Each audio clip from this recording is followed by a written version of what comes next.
కాకినాడ జిల్లా రంగరాయ మెడికల్ కాలేజీలో MBBS second year student ఉరివేసుకుని ఆత్మహత్య చేసుకున్నాడు. నర్సాపురం దగ్గర బాడిద గ్రామానికి చెందిన సాయిరాం హాస్టల్లో ఉంటూ చదువుకుంటున్నాడు. ఈ క్రమంలోనే హాస్టల్లో ఎవరూ లేని రూమ్లోకి వెళ్లి సూసైడ్ చేసుకున్నాడు.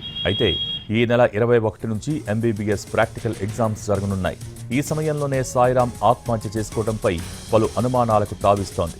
పోలీసులు కేసు నమోదు చేసుకుని దర్యాప్తు చేస్తున్నారు. మృతదేహాన్ని కాకినాడ జీజీహెచ్కు తరలించారు.